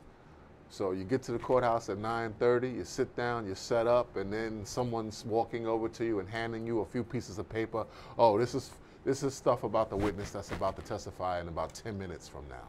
Wow, that blows my mind. I do mostly federal practice, and there the 3500 material is required to be turned over sometimes 60 days before trial, 30 days, 45 days before trial. 3500 material are prior statements, anything that's been recorded that the witness that is going to testify has made statements to previously. The law, of course, is that after the witness has testified, the prosecution is then supposed to turn over these statements. But in order for the trial to run smoothly, many federal courts have stated that these statements should be turned over to the defense much prior to the witness talking. And that's what makes sense. Yeah. Because one, it's hard to go through a bunch of papers while someone's testifying on direct. You can't read and listen at the same time. Right. That doesn't work so well. And then let's say you're going through, let's say it's 50 pages, and you get to page 23 and you realize that there's some factual issue that you need to chase down, that you need to send an investigator out, or you need to get online and do a little bit of research, but you don't have that time and we're stuck. And what does happen sometimes is the judges that are better and more realistic will say to the prosecution, why haven't you given that up? I don't want to hear you whining when the defense asks for an adjournment because you waited to the last minute to give them the information that they're entitled to. Right, and as defense attorneys, I think we both know that sometimes prosecutors really can use this kind of stuff to their advantage, saying, oh, yeah, we just got this information, right, when we sometimes feel like maybe they've been sitting on that information for a little bit longer. They're using really this unfair advantage that they have to their advantage to sort of jockey throughout the trial, which, you know, a trial should be based on just the evidence, and right, it shouldn't have to do with the element of unfair surprise. Or Aaron has also been talking a lot about, you know, they're not even telling the defense in this case. Not only are they not telling them the order of witnesses, but that day they're springing witness. They don't know. The defense doesn't know walking into the courtroom which witnesses are going to be called that day. I mean, that's like mind-boggling to us. Even the worst and most horrible judges that I've practiced in front of in this state would not allow that. Exactly. And that's what we're all saying. All of us here at LawNewz, all of us that practice are all kind of horrified. We are horrified. When we're saying, I mean, look, the rule, and Aaron's dug into sort of the rules in Tennessee that, you know, talk to the order of witness. The fact is, it's not legally required. Right, it's a professional courtesy. Correct, it's a professional courtesy that everybody acknowledges and everybody practices. And right, every single one of us has said, we've never tried a case that way. We've never seen a judge run a courtroom that way. Never ever. You know, it's like, and I said, it's like the My Cousin Vinny. It's like that My Cousin Vinny moment where every lawyer in the world that watches My Cousin Vinny knows, well, that's not how it happens. You know, right, it makes for a dramatic movie, but it's really not how it happens. You tend to know what's happening so that you can prepare, really. Right. On the flip side, obviously the prosecution is entitled to the idea is they're prosecuting this case throughout the duration of the trial. They are entitled to investigate the case throughout the duration of the trial. So again, the idea is that if they come upon evidence, you know, in the middle of the trial, they should be allowed to spring it on the defense. Right. Counter argument, unfair surprise. We all think that the judge is really on the side of the prosecutors in this case. It feels that way. It does feel that way. You're supposed to be impartial. The judge is supposed to sit in the middle. I mean, there's certain aspects of the rules where the judges are not in charge. And that's a hard thing to explain to clients. Right. You know, like, why can't the judge do this? Like, well, the judge doesn't have any power in this area. Right.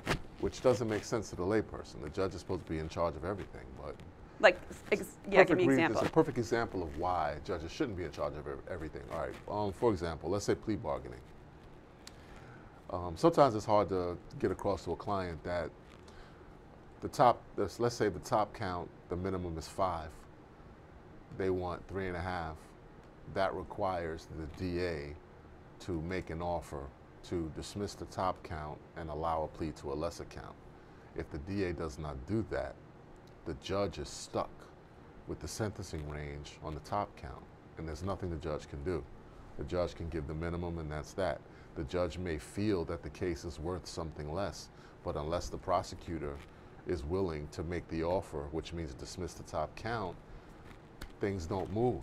Right. And I've watched judges get frustrated with that, you know, because they sit up there, they listen to cases over and over, and they get a sense of what a case is worth.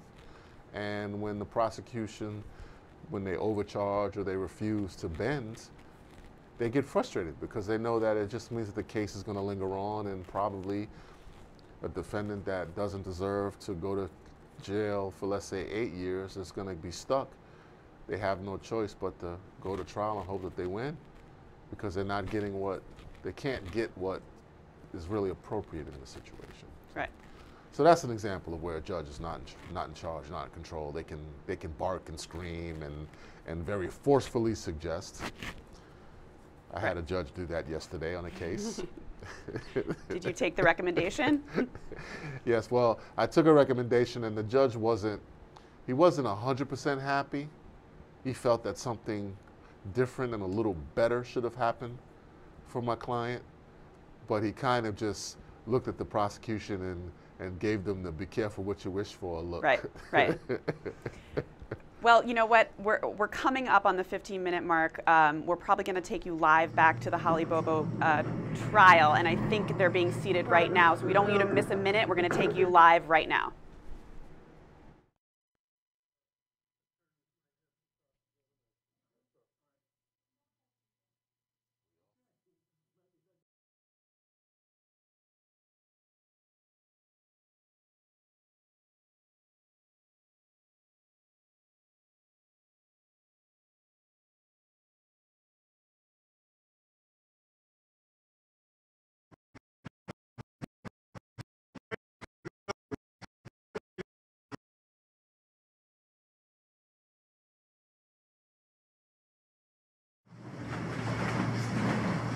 All right, Mr. Frizzell, finish your direct examination. The defendant attorneys might have some cross-examination. Yes, sir. All right. No questions, Your Honor. Okay, maybe they don't. You're free to go, sir. Thank you, sir. Here's the Is exhibit. that the exhibit, all right? Yes.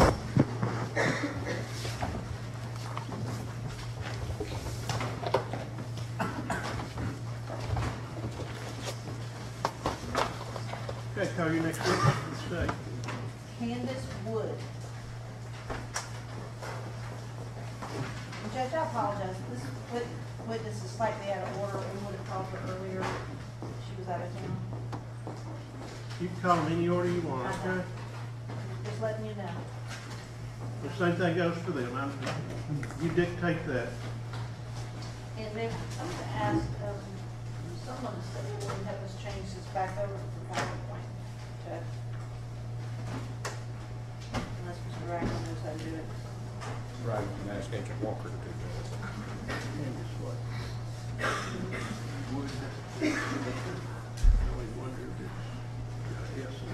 No S. No S, okay. Well, I'm gonna have her do it anyway. All right, come on in here. Raise your right hand. Solemnly swear the testimony about to give is the truth, the whole truth, and nothing but the truth, so help you God. I do. All right, be seated. I want you to state your name first and last, and spell it for the benefit of the court reporter. Candace Wood, Candacewood. May I proceed? You may. Ms. Wood, I'm not asking what your address is, but where do you live? Parsons, Tennessee. Okay, did you grow up in that area? Yes, ma'am. And sometime prior to 2011, did you become acquainted with, become friends with somebody by the name of Holly Bobo? Yes, ma'am. I grew up in church with her. And did you all go to the same church in 2011, or was that did that predate that by years and years? No, ma'am. Before she went to Corinth Baptist Church, she went to Perryville Baptist Church in Perryville, Tennessee. And because of that, did you know her family as well? Yes, ma'am. Both Karen and Dana Bobo and her brother Clint. Yes, ma'am. And in 2011, did you have a boyfriend? Yes, ma'am. And what was his name? Justin Lowry. Okay. And where did Justin work? He worked at the city of Parsons. Hold up. Can we send someone to check and see the source of that? It really doesn't sound like an alarm. Your Honor, if I may, I believe that is a car alarm warning the dog team that the vehicles. Oh, okay. This is for the canine vehicles. Okay.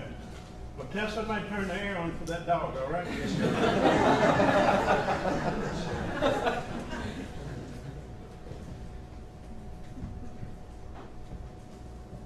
I'm sorry for the disruption. Okay.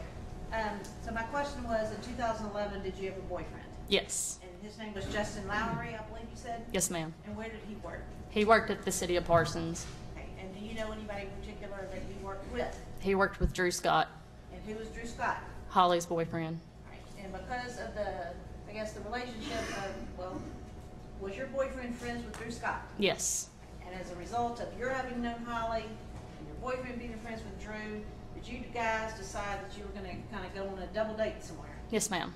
Okay. And where did the four of you decide you were going to go?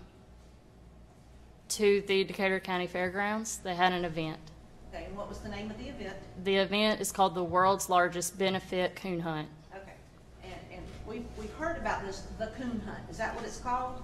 Yes. Comes there every year? Every April every year. Okay. And so, do you recall the weekend, let me ask you this. Do you remember hearing that Holly had been abducted and was missing? Yes. Just before that, just a few days before that. April 9th. What happened on April 9th? From beginning to end. Well, no. Did you do something in particular the weekend before Holly went missing? We went to the coon hunt. Yes. And is that the event that you and Holly and your boyfriends decided to go to? Yes. Right. And where did y'all meet up that day? We began to meet at MAPCO, which is a gas station beside Decatur County General Hospital. Drew went inside to get him something to drink, a Dr. Pepper, I think. And then we proceeded to the Decatur County Fairgrounds. Okay. And do you remember sort of approximately what time you got to the coon hunt? It was around 10:30, 11. Was that a Saturday or Sunday? It was on a Saturday. And how long were you guys there? I'd say about 2 hours. And did the time you were at the coon hunt include eating lunch? Yes. All right, so I'm going to ask you about things that happened from the time you got there, you said 10 or 10:30? Yes. Until you ate lunch, okay? Okay. Do you remember something odd happening? That Yes. you actually make note of something? Yes. If you'll direct your answers to the jury and tell them what you remember. We were meeting at the fairgrounds main building, which is a gray building, and on top of the hill that you go up, it'll be a white building, and it'll say Decatur County Fair. The four of us went into the fairgrounds building. We walked around, saw the trophy, saw some of the dogs, and then we went up the hill to the Decatur County Fair white building. On either side, there are booths going from the front to the back, and there's also vendors on the back of the white building. We entered on the right side of the building, looking at all the booths. Then we went the back of the building, saw all the vendors back there. We came around to the left side of the building. We saw all the booths there. We then went to the front of the building. We noticed that there were local vendors that we knew. Holly was beside me to the right. Justin was in front of me. Drew was beside him. And what were they looking at in particular? The local vendors that we knew, they were selling dog collars, dog leashes. Okay. So were both of the guys looking at the dog leashes and dog collars? Yes. And was Holly sort of looking at that with them? Yes. Okay. And what were you looking at the dog collars and the dog leashes? At the time, I was not interested in looking at any of the items that they had purchased, so I was people watching. Okay. And then we stood there for about 5 or 10 minutes, and all of a sudden I saw in the corner of my eye a man to my left. Okay. And what did the man look like? He was in camouflage, Okay. I remember, but everybody that came through was in camouflage, but he was the only one standing still. Okay. Was he Caucasian, African American, Hispanic? He was Caucasian. Okay. Could you see what color his hair was? It had a reddish tint to it. Right. And was he tall, short, thin, stocky? He was tall and Fat. Okay. What was this individual doing?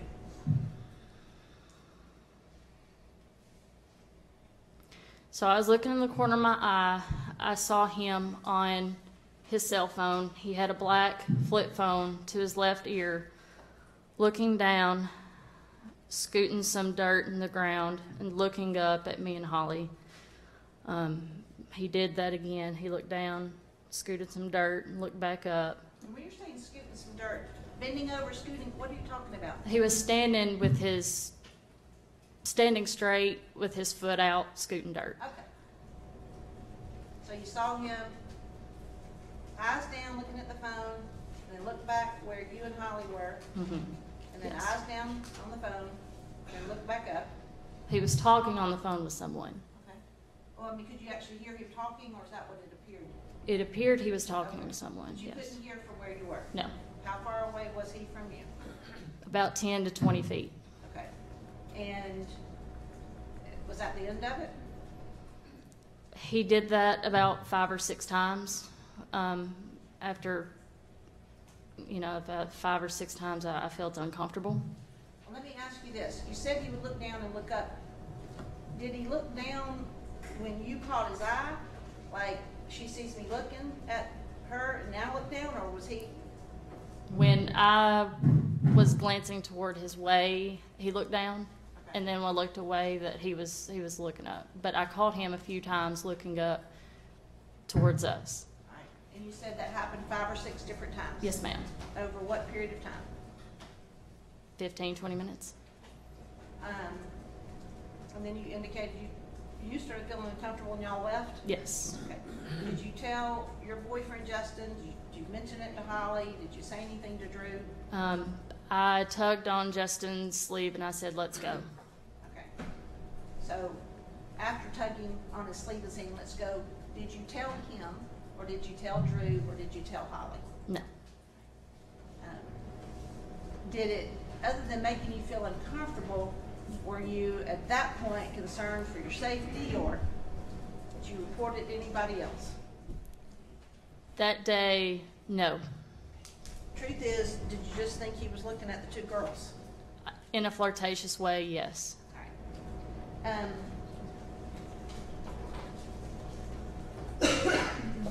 Now, you said a few days later, Holly, you learned that Holly was missing. Yes. Okay. And within that next week or two, I'm not going to ask you what she said, but did Karen Bobo reach out to you? Yes. Was the purpose of reaching out to you because she knew that the 4 of you had been at the coon hunt? Yes. And again, actually, I'm going to ask you something, not offering the truth. Did she ask you if you saw or noticed anything unusual at the coon hunt? Your Yes. Honor, I object. You're getting in hearsay. That, she just stated the purpose before she said it. Your objection's overruled.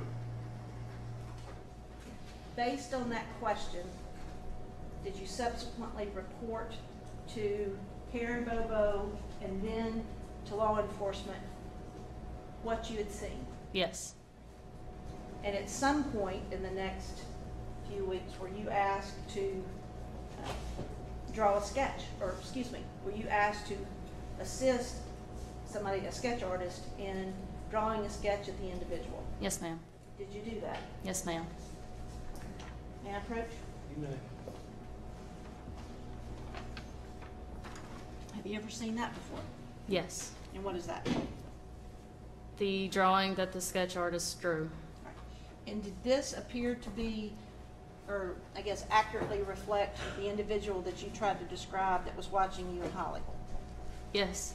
At the time that you drew this sketch, did you know who the individual was? No, ma'am. Did you know his name?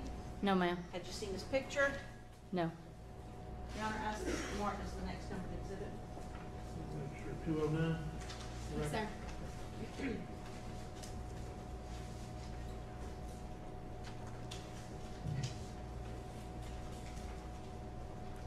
Put it on the overhead. All right, let's.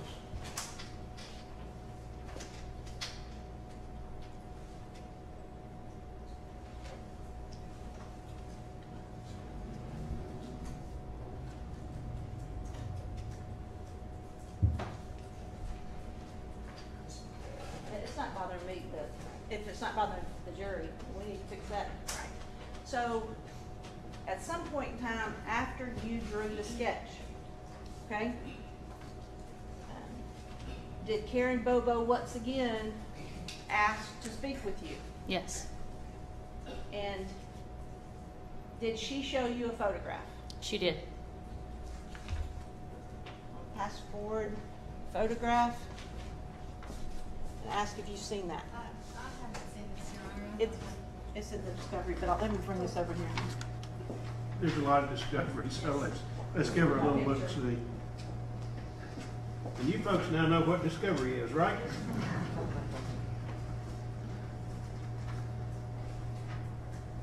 You still can't legally practice law despite the fact that I've given you this education, okay?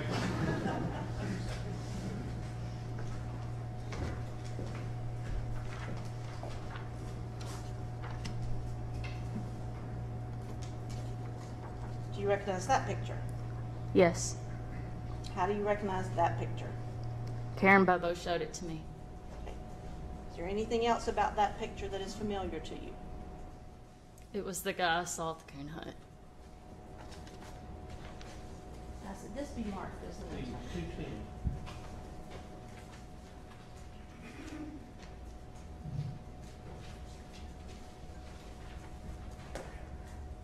Together.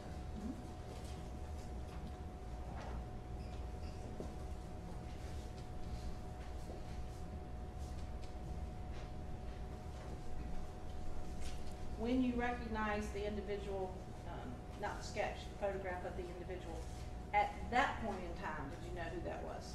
No.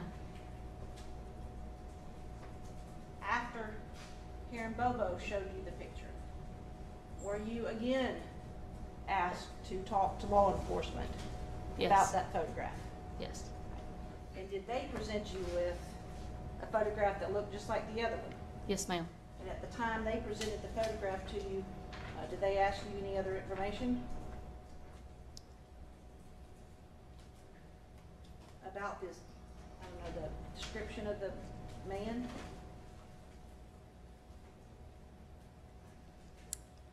Maybe the height and weight. Okay. And was that information documented somewhere? Yes. Objection if she doesn't know, Your Honor. She just said yes.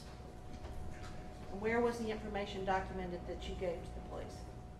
Law enforcement. The first time I talked to a TBI agent, he asked me the height and weight. Objection, Your Honor, to hearsay.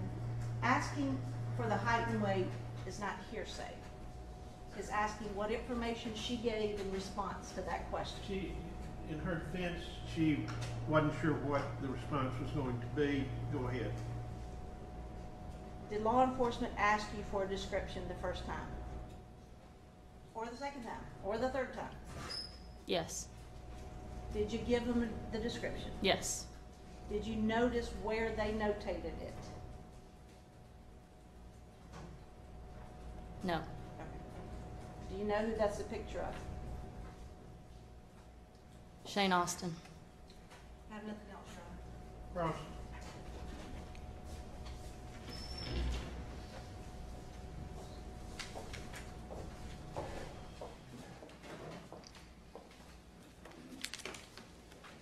Ms. Wood, the Coon Hunt Banquet Festival, it was on April the 9th, wasn't it? Yes, ma'am. And that was a Saturday, wasn't it? Yes, ma'am. Okay. And on that day, your testimony is you saw somebody standing still.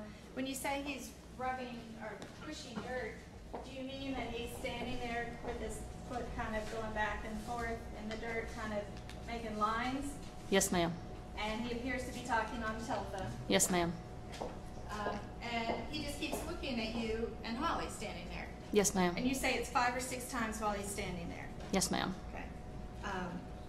And all the time he's got the phone to his ear talking on the phone. Yes, ma'am.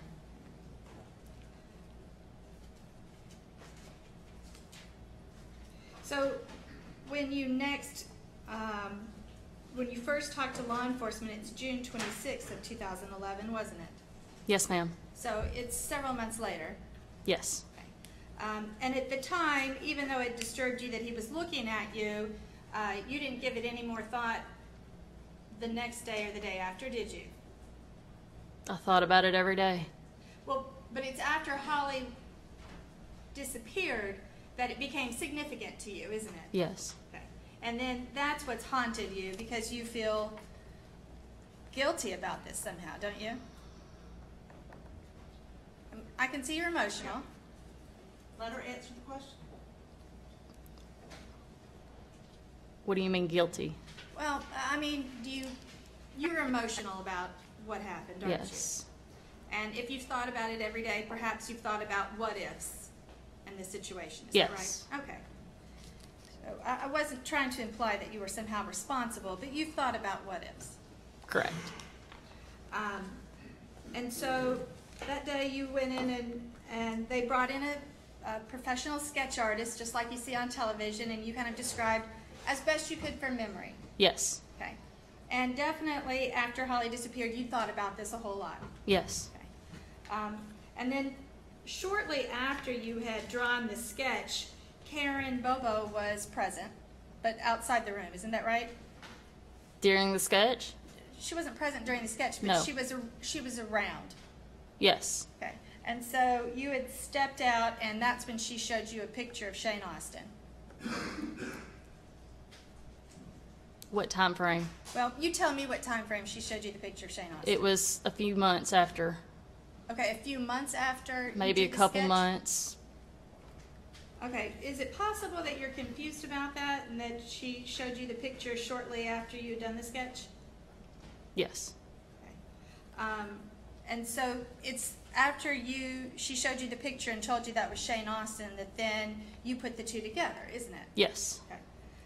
When you first initially gave the description of the person, you said it was a white male between 5'7" and 6 feet tall Yes.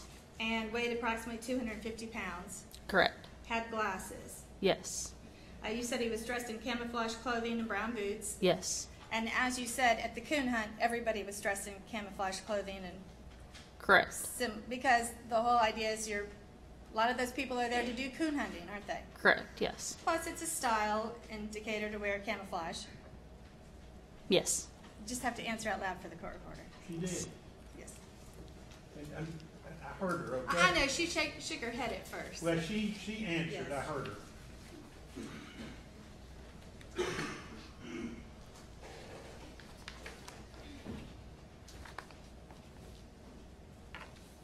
And you gave a description. You said that this encounter with this person occurred between 11:30 and 12 o'clock p.m. on that day. Yes. So even though you were at the coon hunt for several hours, this particular encounter was a 30-minute today even you said maybe perhaps 20 minutes. Yes. 15 to 20 minutes.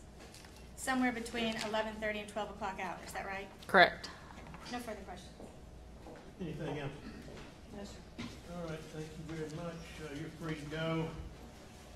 You can leave, or if you wish to come back into the courtroom, you may do that, okay? Please don't discuss the testimony that you've given. Call your next. That's all we have for today, Your Honor. All right. Finishing up a little early. We're actually ahead of schedule, okay? So we're going to take this hopefully to conclusion within the time frame that I gave you at the outset, if not a little shorter. Once again, all the admonitions I gave you, try as best you can to put this matter out of your mind. Don't make your mind up. Don't form or express any opinion. Certainly no discussion with anyone. You will be allowed to communicate in the presence of an officer, perhaps even visit, but all of that, and I'm sorry about your privacy, but it's going to be done this way. You'll be accommodated because you've got a day and a half. I hope you get some rest.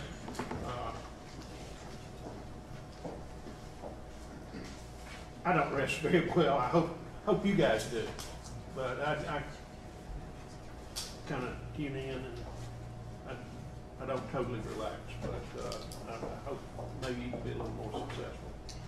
I've been up since 4 this morning, maybe. And I'm not just saying this is the case. I get keyed up from trying to lawsuit. like when I used to do acting, you get in character. It's not character, it's real life, but you get involved and it's hard to just, but I'll be watching Tennessee balls this afternoon, so you guys will, so maybe I'll relax a little bit. I wish you the best weekend. All of these activities are purely optional. I'm not going to force somebody to watch Tennessee balls. The little service tomorrow, you don't have to participate in that. I never would put pressure on somebody to do something you're not comfortable with. So you have the right to say no to any of the activities, okay? Any questions?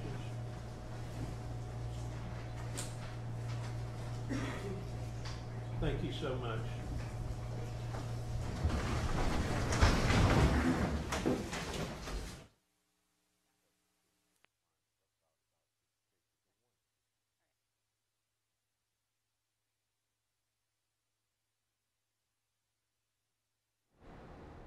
Welcome back to the Law News Network. I'm your host, Caroline Polisi, and we're bringing you Saturday coverage, live coverage from the courtroom in the Holly Bobo trial out of Tennessee.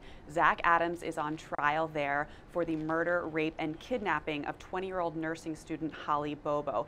And court just wrapped up for the day for Saturday. We will take you back to the courtroom live if, in fact, the attorneys are going to do some oral arguments for motions perhaps that they have pending before this judge outside of the presence of the jury. We will take you back there live. If not, though, we're done for the day. You heard the judge admonishing the jury to, again, follow his instructions, not discuss this case with their fellow jurors or with their friends or family, not go on Google, not read any media reports about the case. So again, Saturday around, 1 o'clock at their time, they have the rest of the day off. They can go see, I believe there's a local football game that they can go see, and the judge has also arranged for tomorrow for the jury to attend a worship service if they are so inclined. I'm here with the fabulous Norman Williams. Norman, thanks for coming out on a Saturday to talk about this fascinating case. We just heard from Candace Wood. She's the victim's friend, Holly's friend, and some kind of chilling testimony there. What did you make of it? Yeah, I mean, it sounds like she was there to prove one thing, that she did see the guy in the camouflage. And I'm sure that there were a lot of guys with camouflage. I'm sure if I go to Hardin County right now and go to the local Piggly Wiggly, there's going to be some guy with camouflage hat. Absolutely. Just to clarify for our viewers, it initially wasn't Hardin County. It's been moved now to Decanter County, but I would assume there would be just as many camouflaged persons there as well. Yeah. I'm sure. I'm sure. But it sounds like she did see somebody, and she sat and did a sketch, and I guess the sketch does look similar to the guy, but I'm sure there are a lot of similarly looking people in that area. That's kind of how things work. Yeah, so we saw the story that Candace told on direct really was that the weekend prior to Holly's abduction, she and Holly went to this event, which was called, something about a coon hunt extravaganza, or the biggest coon hunt in the world. And she and Holly were there. And she testified that she, while she was there, she saw a man dressed in camouflage. She said he was tall, fat, she said, with a reddish tint to his hair, wearing glasses and camouflage, and that he was sort of looking at Holly and her in a flirtatious manner, perhaps. He was apparently on his black flip phone. He would look down to the ground, then look back up at the girls, and then scoot dirt. And he did this sort of iteration 5 or 6 times over the course of 15 to 20 minutes. Apparently, it really scared Candace to the point where she sort of tugged on her friend's shirt and said, "Let's get out of here. I don't like the way this is making me feel." Later then, upon hearing about the disappearance of Holly Bobo, Candace remembers this incident. Karen Bobo, the victim's mother, called Candace and asked her to recount this story. She then gave the information about who this person looked like. A sketch was drawn of this person, and lo and behold, it looks like Shane Austin. Candace's, Karen Bobo later calls Candace, shows her a photograph of Shane Austin, and Candace identifies that to be the man, in fact, that was giving her and Holly these creepy looks. Now, the defense attorney, Norman, trying to poke some holes there in that case, what did you make of her attempt? She had nothing, and she did the best that she could. I mean, this woman, to me, sounded very credible. I think that she, when someone creeps you out, or a stranger's energy becomes part of your thinking and you start to focus on them and pay attention to them, it's very hard to say that someone's lying about that. The level of detail that she gave about the guy, I thought was pretty impressive, because she talked more about his physical characteristics. She talked about more than that. She also talked about what he was doing. And I think being on the phone, and as she described him scooping dirt with his foot, you know, that's a very distinct thing to remember about a person.